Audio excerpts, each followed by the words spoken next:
a large introduction, but we all know who he is and how much he's done for coal and coal seam gas, for the movement against it.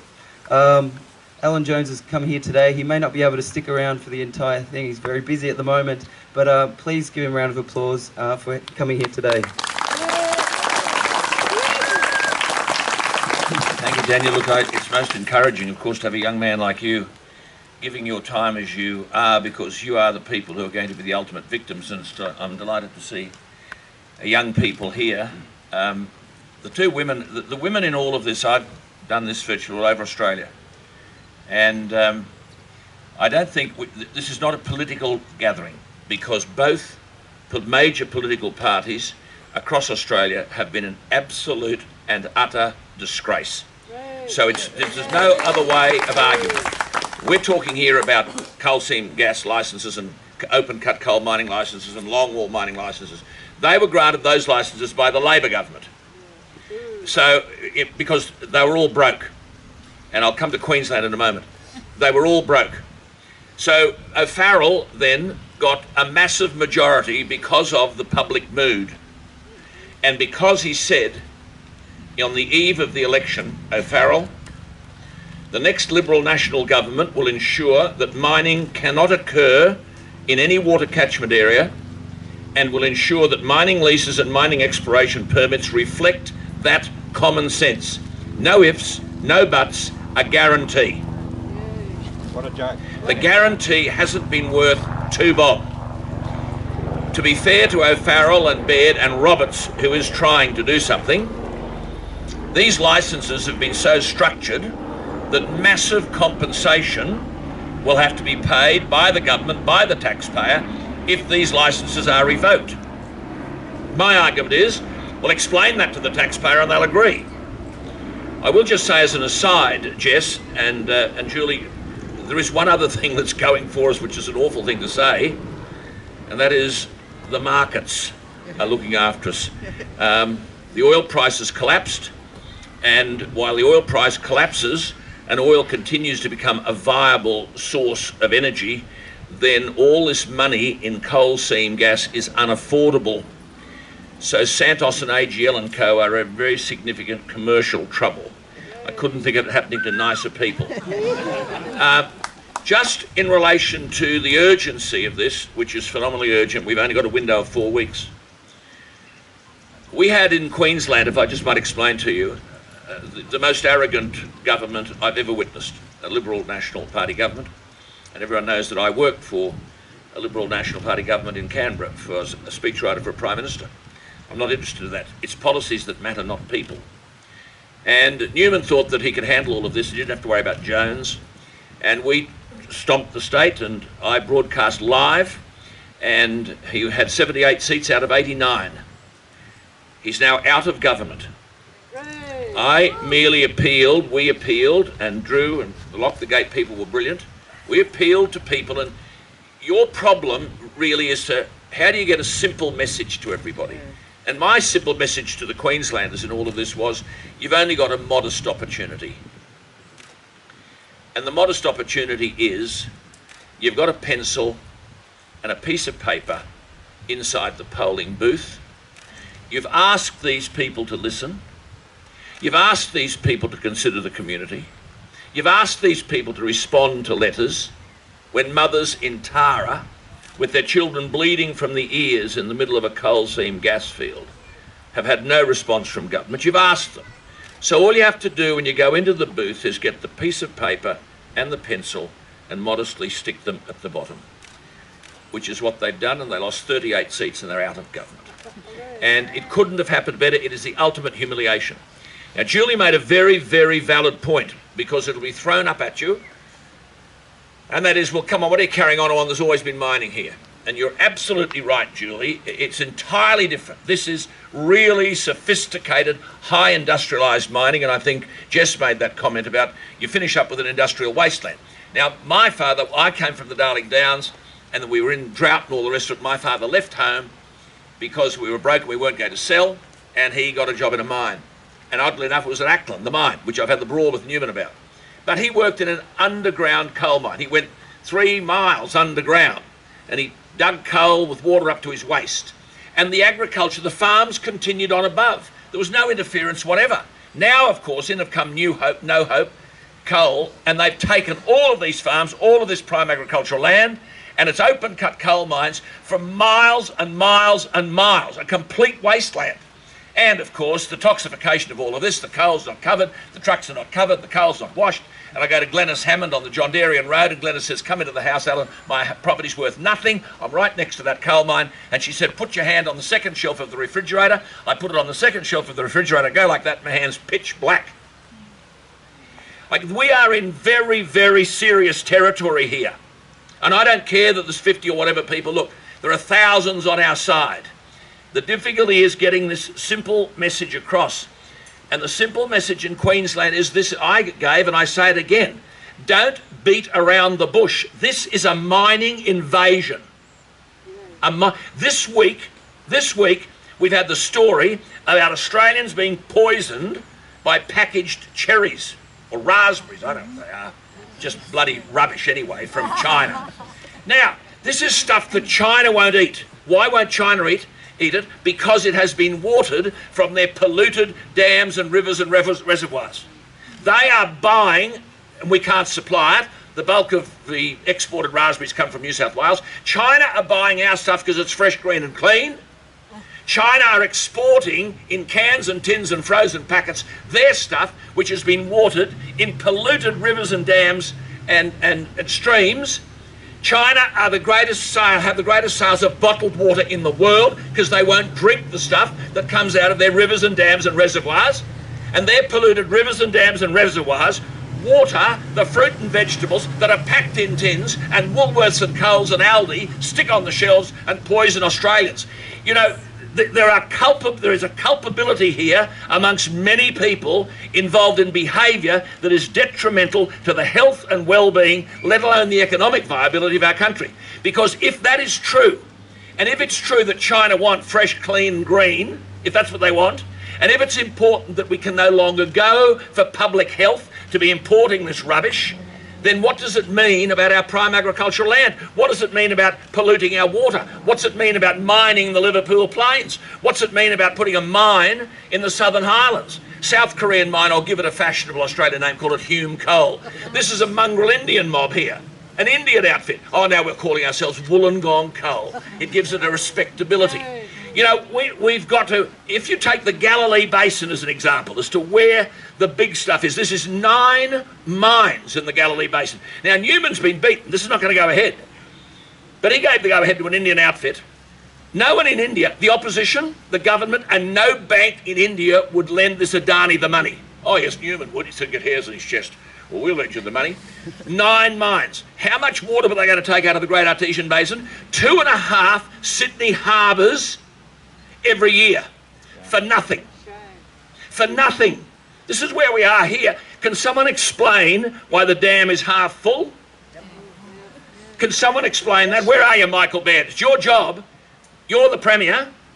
But I'm not persuaded that Luke Foley is able to do any different, because he was at government when they issued the licences.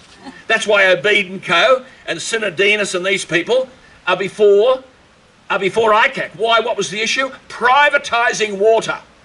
Because it's become such a scarce commodity, someone can make a big quid out of it.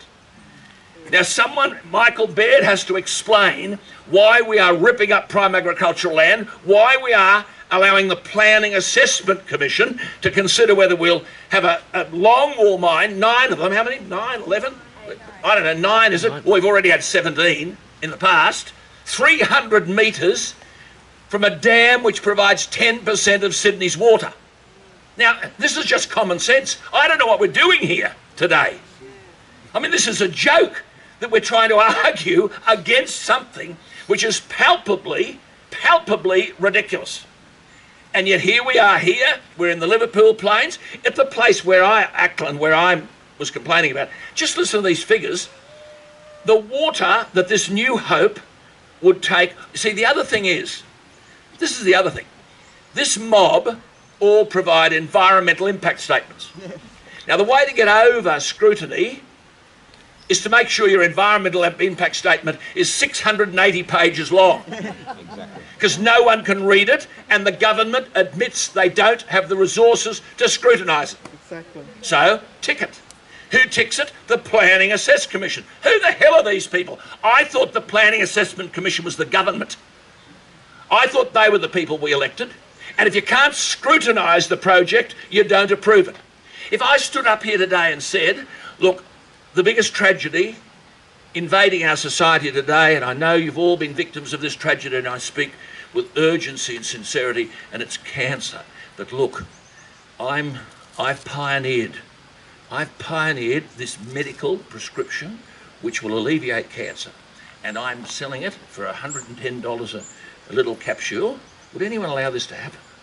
They'd say, well, hang on, you better go and have this tested, and you better prove that anything you're suggesting is not injurious to health. You better prove that this is not deleterious to the well-being of the community. You just can't go out there and market something because you say it's going to be good to alleviate cancer. Well, how can these people walk in and just give an environmental impact statement? A licence is granted for money.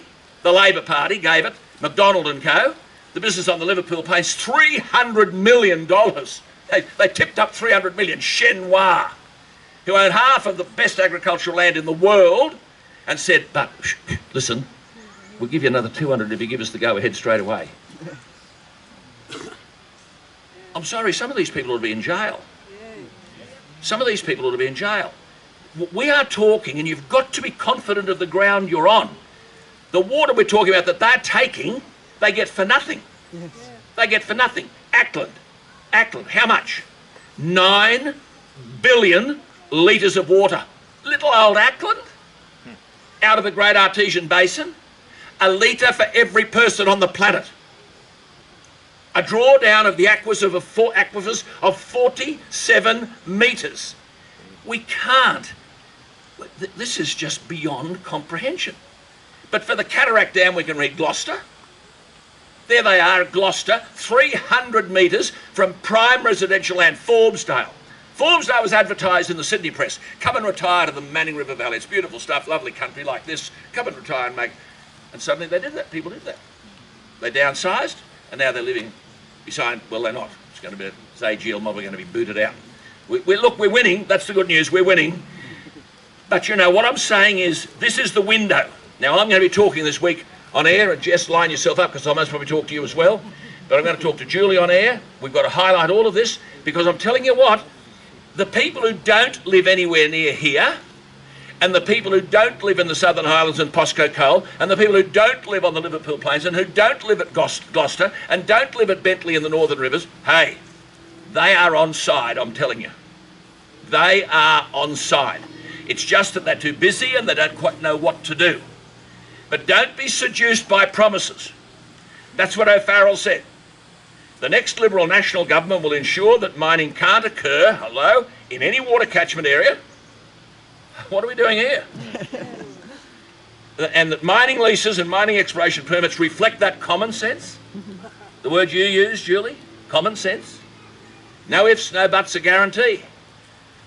Jess made the point earlier on, coal seam gas. You just finish up with an industrial wasteland. They'll tell us, we can coexist. We can rehabilitate the land. These are lies.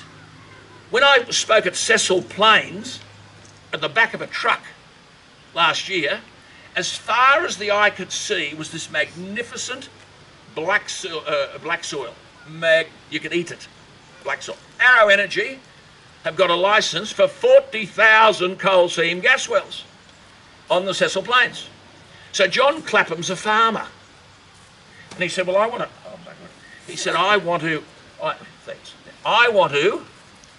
protest about all this. I want to read the environmental impact statement. He said to them, you send me the environmental impact statement. They did. It was put on his veranda. The environmental impact statement. Farmer.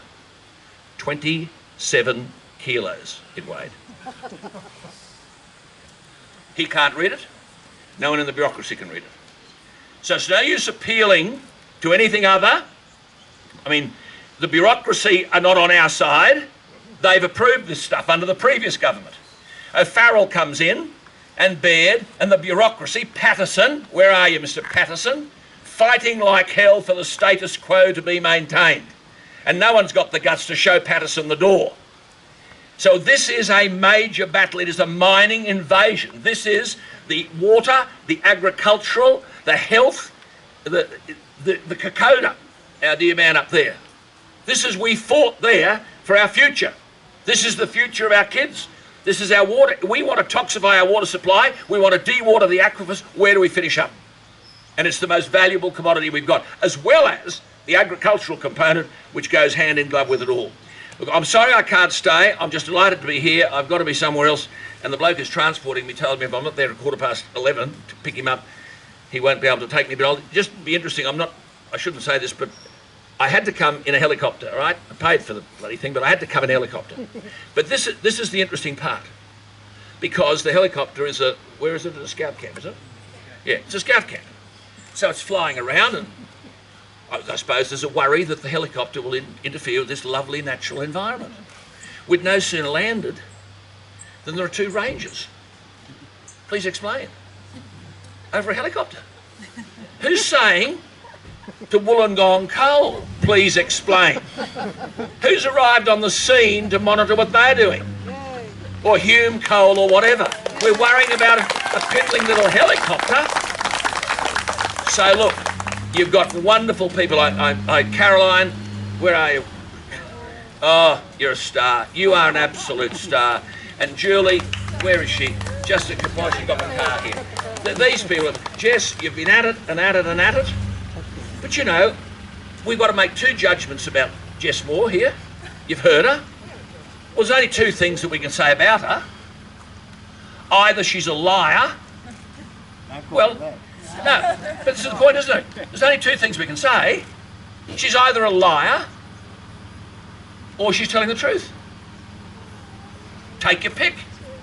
She made it quite clearly, 4 clear points. So did Julie, did likewise. Now, there are a couple of representatives from political parties here. No one from the Liberal Party. That'd be typical. They don't want to know. The government want it too embarrassing, too difficult. Well, I'm telling you, you can forget about poles and wires. And Luke Foley's on the wrong tram there. Poles and wires are not going to be an election issue. This issue is going to be fought on the regions. And it's going to be fought in Gloucester. And it's going to be fought on the Liverpool Plains. It's going to be fought on the Central Coast. It's going to be fought down here. It's going to be fought in the Southern Highlands, where this mining invasion is afoot. And day after day, the government will be reminded of the O'Farrell promise. Honour the promise and we can go home. Keep at it. Lovely to see you. Thanks very much.